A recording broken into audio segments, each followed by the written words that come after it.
中国看现在也可以这样子为所欲为吗？他可以在这个全世界这边，他随时把他的所谓的常备管辖，他要抓人，要这个恐吓，他真的可以，比如说你这连过境这样子，他真的有这个能力吗？现在这样的哈，所以为什么我说有些国家不能去？那欧美这个国家当然没有问题。哦，欧美这个国家，就算他跟他有引渡条约，大概都还相对安全，因为它毕竟是个比较文明、比较法治的国家。但那些比较落后的第三世界国家，我们还真的要弄个清单。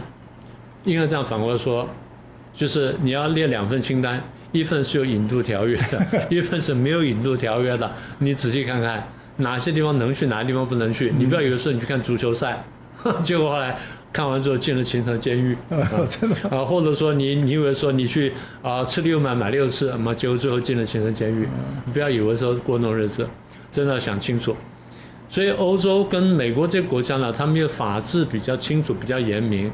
就算你真的什么话，一般来说政治犯是不引渡的。政治犯不引渡，所以没有事情。但是有些国家你真的想清楚，它是不分的。是，这些呢已经不叫跨境镇压了。你如果说我私设行堂，然后突然间这个给你弄个麻药，然后像那个什么金正男一样，2个女生分别往那两蒙一下，然后你就嗝屁了。是这个2个东西一掺起来，那就是剧毒啊，你就再见了。那你觉得中共不干这事儿？美国不是在他境内破坏了很多这些叫什么？地下的生化实验室吗？对不对？抓了好几个啊，在那边做什么？做武汉肺炎病毒啊，做什么病毒啊，什么等等，已经发现了。美国现在是隐忍的不说了，但是有一天要翻案的时候，那也都摊出来了。所以今天就这情况，欧美这个国家我再说一下哈，他们现在基本上就是担心跨境镇压。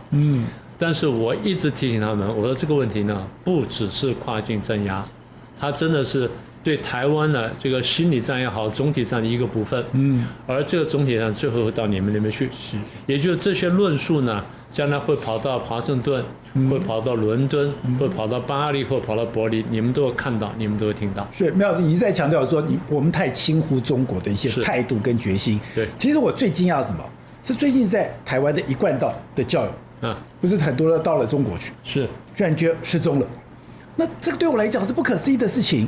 一贯道在台湾早就已经解禁了，一贯道在台湾早就是一个正常的这个宗教活动了。可是没有想到在什么时代了，你既然这些人到了中国去以后，他们居然就一个一个的，然后就不见了，然后没有任何的交代。所以今天到了中国去，你是不是违规？你是不是违反原则？不是你说了算。那中间有很多台湾人根本没有办法想象的那个结界在那个里面的。所以为什么我常讲说台湾人要认识共产党就在这里。现在我们国军要重新这个提倡反共爱国教育，我觉得很有道理。其实我觉得全台湾都应该进行反共爱国教育。我们爱中华民国，我们真的在做这件事情。一贯道的事情其实这并不奇怪了。中共迫害了何止一贯道？从他刚刚建国开始，佛教、道教非常的多产，基督教、天主教，然后这个修女啊，然后这个什么和尚啊，这个什么被迫还俗，然后结婚，逼着结婚，修女被逼着还俗，这不是发生在文化大革命啊，大家不要搞错啊。早在1950年，这事情已经开始了。是，中共号称无神论，所以真正相信神的人，我一定迫害。无神论不是说你可以去相信你的神，我相信我的无神，我是要把我的无神强加在你的有神身上，所以相信神都是不对的。这叫做无神论。大家不要搞错了。我再说一遍，无神论不是你去信你的神，我来信我的无神，不是，我要把我的无神强加在你头上，逼迫你相信无神，这才叫无神论。可是我不懂，是一贯教又没有对他们造成威胁，怎么会做这么？你觉得天主教、基督教、佛教、道教对中共造成威胁了吗？他认为有，他认为有就有，他认为有。为什么？你去信天主，你信神，你不信我共产党，你不信我共产党，所以我才说共产党像邪教嘛，对不对？你不信我共产党，这是可忍孰不可忍？我常常讲过一件事情，我再说一遍啊，马克思当年信的是黑教啊，黑教，马克思信黑教。马克思是犹太人，对，他从小是在犹太家庭长大，但他爸爸妈妈从小去信了基督教，哦，所以他是在一个信基督教的犹太家庭里面长大。对，然后18岁的时候跑去这个读书，跑去读书的时候呢，在18岁到20岁之间呢，不晓得为什么信了撒旦教，这个考证过的，他真的上杀人教，考证过。大家去看一篇文章叫《马克思成魔之路》，7个字，马克思成魔之路。它原来是一本书，然后后来有人把它摘成一篇这个比较短的文章，等于是摘要。从大学开始，他已经很清楚了。这个我下次有空专门谈这题目，看见你很有兴趣。这太诡异了。是。好，那可是在这个过程，所以我就先把这讲完。所以他不是无神，他是用无神来包装撒旦教。是这样子，所以这才是真正的本色，是用无神包装撒旦教。好，那您也特别提到了一个，就是如果在这样的状况下面，那台商的处境就不是变得非常尴尬了吗？不只是尴尬，而且是危险。我认为是危险。所以我前几年一开始警告我台商朋友，你们能出来就出来。有人说，哎呀，出不来，我出不来，那最后你不要就算了。你不要算了，我说保命比较重要。我凭你的本事在哪边赚不到钱，一定赚到钱。你不要贪恋那一点点嘛。台商当然会辛苦了，因为这样说啊，我很多台商朋友跟我讲，我们在大陆上来要讲一些违心的话。然后明老师你听到你不要介意，我说我不会介意，我知道那个什么环境。我说这个我很了解，但是呢，你心里要很清楚，你到底相信什么？他说我很清楚，我说那就没有问题。我说第一呢，你讲话非常小心，能不要讲话就不要讲话。第二呢，就是你们能不表态就不要表态，因为你是台商，你还有不表态的空间，但是你不要言多必失。然后第二就是地方上那些干部什么找你吃饭，你可以去吃饭，不要续拖。不要续拖。通常问题出在续拖，你在第一个饭局上通常没事，除非那个饭局已经有粉味，那饭局上没有粉味，那还没有事，续抓通常有事，所以这个你要千万小心。然后再来就是人家跟你说什么合股啦然后去借款什么的能不要搞就不要搞，但实在不得已呢就意思一下，所以你们要非常小心。你们公司内部的资料传递啦、稽核等等呢，要千万注意。因为母公司在台湾嘛，对不对？大陆是分公司跟子公司嘛，分公司跟子公司要跟总公司跟母公司要报财务状况啦，报客户啦，报什么供应链啦，然后报什么等等这些相关的，或是报劳动条件啦。那这些呢，坦白说很痛苦，因为大陆推了什么数据安全法、什么国家安全法之类的，搞到不要说台商，连这些欧美商家呢。这个营商都有很大困难，所以欧洲商会、美国商会多次跟李克强反映都没办法解决问题。现在听说也去找了李强，但是也没办法解决。所以为什么川普一直要跟他要订了什么商约订什么东西，就是希望是这方面能放松一点点，但我猜很难。所以台商也碰到同样困难，碰到什么困难呢？我在大陆这边呢，我的营业呢要合规。但这个我在这边合规的时候呢，不合欧美的规，我变成两难，因为我东西在这边制造之后要卖到那边去，对，我这边不合规怎么办？这边合规，这边不合规，这边合规，这边不合规，我怎么办？所以这是一个很大的困难。特别是在情报资料你要不要交出去？对，现在我们觉得是正常的消息，中文看来叫情报，因为现在这个情报法已经很严了。我一个朋友。几年前呢，在大陆新闻界朋友在大陆跑新闻，在有一年的两会是3月多开，他在前一天听到一个商业的一个消息，说两会通过这东西，他就发布，就被抓，早一天被抓，坐了5年牢吧，还6年牢，放出来，就这样。只是公布一条消息，公布一个新闻，就坐了5年牢。他就发一个新闻，对我们来说就是独家，对不对？对啊，独家头条，然后抢先发布，这还得了不起的事情，要记大功的，我们觉得他里面坐牢了。为什么？窃听国家机密对不起，偷窃国家机密。所以你说台上危险不危险？对，当然危险。星光都被绑架过，啊，对，上飞机还是是不是？上飞机被绑下来，对，所以你觉得没有危险？都有危险。所以当然了，我也不能说都怪台商说你要去追逐利益，不过那地方风险比较高，所以大家真的要小心。所以能不去就不去了，然后要去的话，你要真的想好怎么自保。这个总而言之啦，就是这个没有民族团结这个进步促进法，你已经很危险了。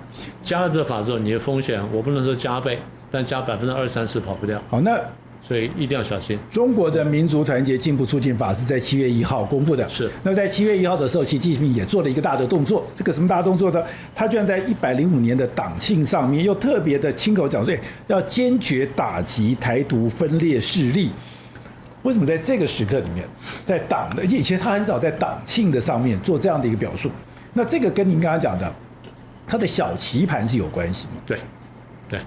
这样就讲到小棋盘了，所以我们再重复一下，现在大棋盘就是美中对抗，然后两种体制对抗，两个意识形态对抗，两种价值观跟两种生活方式对抗，好，这很清楚了。那问题是川普呢？我们刚刚前面讲说11月份要选举，他有这个其中的选举压力，他如果照现状走下去，必输无疑，应该跑不掉了，所以他应该会丢掉1个月。他如果丢掉2个月就非常麻烦了，不过反正他很危险。那反过来说，难道习近平没有连任压力吗？有连任压力啊。那为什么有连任压力呢？我们仔细说一下。照中国共产党规矩，我们刚刚讲说，其实每一个职位呢，他只能再干2任，10年。习近平的2任呢，从2012年开始，到2017年是第1任，到2022年是第2任，现在是2026年，也就是2022年的时候，在这个20大时候拿了第3任。他凭什么拿第3任？就解决台湾问题。我们听说他跟大家讲，我有本事解决台湾问题，再给我5年，我给你一个台湾，譬如之类的话，我用什么办法，大家听说看起来好像可以，好吧，那给你5年吧。好，拿到了。那拿到5年之后呢，我继续反腐，继续抓人，继续打压。反腐是当然真的啦，因为每个都腐败嘛，随便抓都是腐败，那没有关系，抓了。重点是什么呢？我要安排我自己。我怎么晓得你们不在暗算我？我反腐得罪这么多人，你们个个都想杀我，都想推翻我，都想整我。你以为我不知道？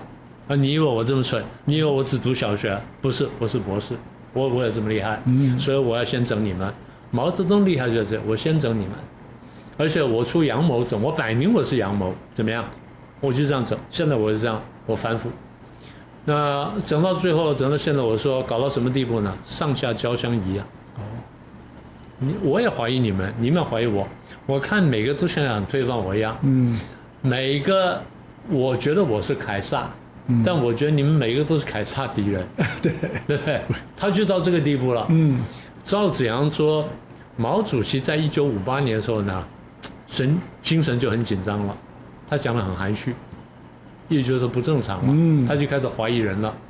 你后面看这事情啊，这样才能解释为什么看不顺眼刘少奇，看不顺眼这个林彪，看不顺眼这个什么，甚至四人帮，然后相信华国锋，甚至呢，他可能是用华国锋、四人帮两个互相钳制。对，这两步棋都是我下的。你们谁都不能丢掉我的旗帜，谁丢掉我的旗帜，那另外一边就是打他。所以，如果四人帮丢掉我的旗的话，那华国锋打他；如果华国锋丢了我旗的话，四人帮打他，你们俩互相钳制，这样保我万年。邓小平也这样玩呢，就内部斗争。邓小平也这样玩，那你觉得习近平不这样玩吗？对不对？所以我不要以为独裁者他是绝对安全的，独裁者觉得他自己非常危险，随时会出问题，所以我要步步小心，我步步的安排。那怎么安排呢？现在我现在绝对不能下来，我下来一定没命，对不对？绝对没命。我也觉得他危险，对不对？连你都觉得他危险了，他不觉得你得罪多少人，你杀了多少人，对嘛？你把薄熙来这么大的家族这么干掉，邓家也被他干掉了，对，邓家也被干掉，对不对？都被干掉了。现在剩下这些人都是这些叫什么店小二开这个王小二开店嘛，一代不一代嘛。那现在这都是王雪儿，我心里也清楚，那万一那家伙回来怎么办？而且我怎么不晓得？我怎么晓得说不会有王雪儿被买通的？哪个店小二、店小三被买通？怎么不可能？当然可能，所以我一定要非常小心。所以我现在算计你们啊，那老大算计老二、老三、老四、老五那就算了，老二到老七难道不在算计老大吗？也有可能。还有一种可能就是老二到老七觉得老大身体不太好，他上次中风过，啊，上次怎么样过，啊，最后我们把他救回来了。其实那是不救就好了，是，大家不要忘记啊，史达林最后死了10个小时才死掉，他倒在地上，然后最后被警卫发现，警卫局跑去通报，政治局说不要救，不要救，政治局说他说你自己想躺在那儿。还有这一段我还不知道，所以史达林是躺在地上10个小时，10个小时，大家为什么不救？就是不要救，对，就是等你走，因为你走了之后我们才好日子过，把你救回来之后你要害我们，救回来之后呢，第一件事情就是追责医生，对，谁把我搞成这样？哪个医生下的药？对，就抓了一批医生，杀一批医生。那今天你把他救回来之后，你觉得他不会杀一批医生啊？然后杀完医生之后说，医生谁找了？是不是蔡奇找了医生，还是李强找了医生？对，还是谁找了医生？谁找了医生？你给我查查看。然后就怀疑每一个人。那蔡奇上的神色不对，他看我是脸色不对。那海外有一张照片给我看见了，他后面看我是那神色神情有点鄙夷，那嘴角往下垂，什么意思啊？然后上次我过去握手，张尔霞竟然没有站起来，什么意思啊？所以人都是罪名，充满疑虑。那前一阵子那个小飞机炸到了那个中国的，不是更可怕吗？对啊，据说那小飞机是转过弯的，没有转弯就直奔中南海去了。对，因为那个中信大楼旁边就是中南海。对啊，那7公里就1分钟的事。对，1分钟2分钟的事情，他飞了20分钟都没人发现，你们都没拦下来，什么意思啊？但底下人想说，在北京能开小飞机不是一般人呐。对，你在北京能开小飞机吗？当然不行，当然不行啊！所以没人敢去动它。谁在北京能开小飞机，绝对不是一般人呐。对，万一是习明泽呢？或万一是谁？王岐山是什么人呢？对，或蔡奇什么人呢？我怎么知道呢？所以什么人呢？但他越飞越近，不对了，赶快派直升机去。军机到了，军机到了他已经撞上去了，已经撞上去了。所以，共产党想的时候一定从最坏角度想。他绝对不会从最好的角度想。就算这个人是因为个人感情因素撞飞机，他要怀疑说有没有利用这个个人感情因素去游说他，然后逼他去做这个事，或者说说服他做这个事情。是。然后，但他不可能撞的是中信楼，中信大楼，对，撞中国尊，只是这样而已。那会不会有人要有样学样呢？已经这个无人机是不准进这个3环了，对呀，对不对？零件也不许进去了，怎么有小飞机进去了？小飞机，所以我们可以猜得到的，附近的小飞机机场跟驾驶学校全部关闭，对，夷为平地，然后掘地3尺，焚城啊，把它灭掉，完全可以想象。那么也就是说，他们想事情跟我们想事情不一样，所以对习近平来说，我现在下台一定非常危险，所以我一定不能下台，我要争取第4任。怎么争取第4任呢？我在我这段时间，在明年开21大以前，我想要把台湾拉近一点点。我怎么拉近呢？我讲好话，他不会过来的。我必须又要一面讲好话，一面要吓他，所以用核战2手，用软硬2手逼台湾过来。对，所以他现在做的事情都是这样。共产党是不相信你会自动过来的，我要逼过来。我要跟你谈判，我不是求你谈判，我逼你来谈判。我要吓你。对，我对美国都是这样子，对不对？我连美国都逼来谈判，台湾怎么逼不过来？当然逼过来，所以只要逼过来一点点，我就可以交代，我就可以有第4任了。那怎么逼过来呢？那譬如说这样子，你们在明年21大以前自愿这个公投统一，那最好了，就是美不胜收。那实在不行的话，那这样子，你就算坐下来跟我谈统一，都是进步吧？是不是这样？只要有个交代。对，我们派了个团，然后到北京去或到新加坡去，坐下来认真谈统一，是不是进步？是进步。好，那你说不谈统一，我们派个团在新加坡或者在这个雅加达谈什么呢？咱们谈停战协定吧，停火协定吧，是签个停战什么协议吧，或签个什么和平协议吧，是不是进步？是进步。所以郑丽文做的所有动作都是让习近平有个下台阶的。是，所以是不是进步？是进步。那么也就是说，所以民族团结法呢，我又两种力量都在，我又有拉的力量，又有打的力量，我两个都有。但是你要再打呢，我过一阵子还会开飞机过来，打一下10万民夫，这都是。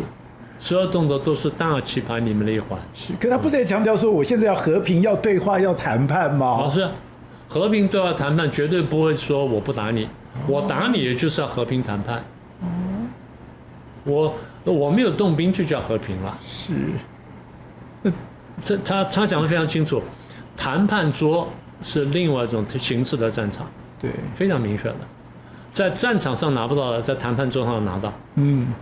从头到尾就是这样讲。所以台湾人你还不懂共产党，蓝白你还不懂共产党，你跟共产党斗了105年，你还不懂共产党，对，匪夷所思。共产党都觉得莫名其妙。所以这个，所以不是讲说我只要高喊和平，我要和平谈判，我就可以，因为他随时有一个棒子在后面，随时要对付着你。你不是骂过我绿共吗？你骂过我绿共吗？你现在跟我握手，撑到我手软就好了，是，我就信你了。我共产党这么好骗了？只有我共产党骗你的份，没有你骗我共产党的份。所以明老师，难怪你常常讲说，因为共产党讲，我就核战两手。同样的，你对中国也一定要核战两手。如果你自己没有把你的棒子磨好，你自己装备好，你去跟中国谈判，你是根本一点胜算都没有。对，其实就是以其人之道反治其人之身。所以我们要读《孙子兵法》，我们要了解共产党，晓得他们怎么思维。那对我们来说呢？大概国内呢，我们真的要进行这个反共爱国教育。在国际上呢，我们要好好宣传，因为大家现在来支持我们反共，所以我们要争取澳元。那讲到争取澳元呢，我就想到最近世足赛，这个足球比赛。世足赛，对，我当然也看姆巴佩，我也看这个梅西，我也看那个谁啊，看那个挪威的那个挪威那个叫哈兰德，他踢得真棒。对，哈兰德。当然很可惜啊，内马尔没有赢啊，很可惜，输掉了，输给挪威了。但是我更感动是维德角啊，当然，维德角50万人，50万人的一个小国家，面积才4000万平方公里，台湾的1/10到1/9大，10个岛屿组成，然后呢，穷得不得了，连个像样的足球场都没有，没有认真的职业球队，居然可以打进世界杯。对，然后呢，第一轮小组赛3场打平，第一场呢0-0踢平西班牙，吓坏全世界。第二场2-2踢平乌拉圭，第三场0-0踢平沙烏地，哇，大家吓死了。然后现在呢，面对梅西了，然后当然被踢得这个蛮惨的。梅西只靠一个乌龙球才判赢的，靠乌龙球赢啊，对，但是对方射门好像多少次啊？都被挡掉了，数百次就被那门将。然后那个对不对？是这射门几十次，然后角球700多次，控球时间呢超过70%-80%，天天在那轰炸你，哇！简单用我们的话来说，就是把你们整个球队的脸压地上，在地上磨，这样磨了90分钟，你居然最后是靠乌龙球打赢的。所以梅西都非常佩服他们。现在重点我不是在讲他们这个比赛的结果，我要讲这球队怎么出来的。这球队怎么出来的？我后来读完之后非常感动。这个球队原来根本不存在，因为他们想要说打造这么球队几乎是不可能的。最后是那个教练呢，叫做说布比斯塔，非常有头脑。他说我们有很棒的球员散在各地，他们移民出去了，我们把他找回来。他就发那个简讯，发给他们叫做LinkedIn 发出去，很多人接到之后以为是诈骗。是啊，这一定是诈骗。什么时候国家队主帅找我回去踢国家队，怎么可能？就过了5-6年之后再来一次，他说是认真的，你要不要想一想啊？他人就去干一干，发现是真的，就去了。去了之后，这些人呢，从不同的国家来，在不同的环境生长，然后讲不同语言，就要打成一支球队，在我们看叫杂牌军了。所以怎么把杂牌军打成一支有团结力的劲旅？他们不再住在维德角，他们住在世界各地，住在世界各地，然后是教练一个一个拉回来，有住在爱尔兰的，有住在葡萄牙的，有住在西班牙的，有住在美国什么，这样把它弄回来的。对，是这样子。就花了几年功夫弄回来，弄回来之后怎么办呢？你们呢，要知道你们是维德角人，怎么样知道你们是维德角人？第一，去学语言，学维德角的语言，学维德角话，因为教葡萄牙语了，去学的语言，然后学完之后呢，去认识维德角的文化，然后跟那土生土长那维德角人谈话，然后住在这地方，然后呢，跟这些在维德角长大的踢足球人去聊天。他们真的这样做？真的这样做，搞了5、6年，慢慢的打造出来一支军旅。所以维德角最强是什么？不是说他一定会赢，而是我们是维德角人，我们是维德角人。原来是爱尔兰人、葡萄牙人、西班牙人、德国人、英国法人，这些人呢，在这些国家永远进不了国家队。对。但是来到维德角国家队，他们是这样子建构他们的认同。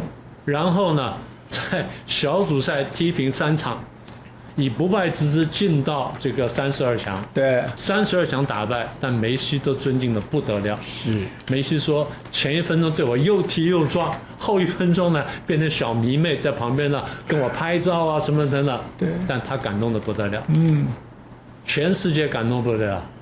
回国的，你看到他回去的时候，地勤跪在地上，是接他。他们回去是什么？我们战败了，虽败犹荣。对，这个就是体育精神。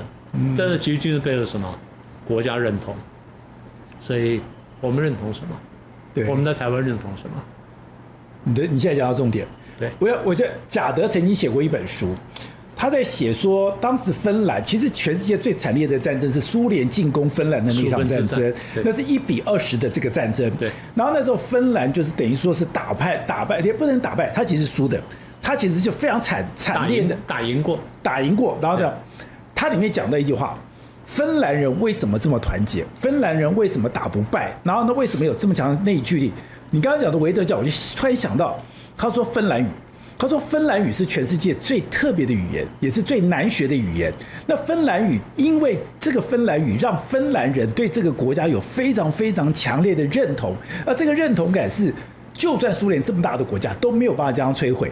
所以您刚刚强调的就是，如果对台湾来讲，其实台湾现在某个程度来讲，最可贵的是认同，可是台湾现在最大的危机也是认同。对，对，就是这个问题。对，所以我要再问我们自己一下，我们认同什么？只认同这块土地吗？不是吧？认同我们的生活方式，认同我们的民主、自由、法治、人权。虽然它并不完美，但它可以自我改善，这才是我们真正认同的东西。蓝白的朋友们，你如果真的认同中国的话，如果中国有民主、自由、法治、人权，那当然可以认同。没有这些东西以前，希望先把这推广到大陆去，这才是我们真正应该认同的东西。所以苗老师你讲也好，其实人类是一个非常特别的，是智人是所有的古人类里面会为一个想法、为一个理念去献身的。对，然后因为智人有这样的一个特色，所以他才可以打败尼安德塔人、丹尼索瓦人，这个所有的各种族群。那我们曾经讲过，政治是一种想象的共同体，而这个想象的共同体其实是认同。所以如果台湾今天要能够活下来，或者说我就要面对这么大的敌人，你想到这才是一个关键，我要有个认同。我要有一个认同，我才有一个台湾建构我真正的想象的共同体。那有这样的想象共同体，我才会愿意为这个想象的共同体献身。那这个价值是什么？那就非常重要了。那这是台湾的所有的政治人物非常重要的一个课题。这就是今天我们认同的普世价值嘛。所以蓝白营的朋友们真的要想清楚，你究竟认同什么？只是反台独吗？反台独可以啊，用宪法就可以反，用选罢法可以反，用公投法可以反。不需要拉共产党，更不需要听共产党的话。好，那苗老师再告诉我们说，这世界是一盘棋，现在有2个棋盘在进行，一个是中美大对抗的棋盘，一个是习近平个人的小棋盘。那台湾当然都是中间最关键的那个棋子，我们怎么来看待？还有，我觉得最后那是最关键。今天你看到了维德角，或者你看到当年的芬兰跟这个苏联的一个战争，或者你今天不管什么，包括英国能够对抗这个所谓的纳粹，重要的就是你要对某种价值、某种信念你有认同，而那个认同才会让你献身，然后才会让你奉献，才会去争取或者珍惜你最宝贵的东西。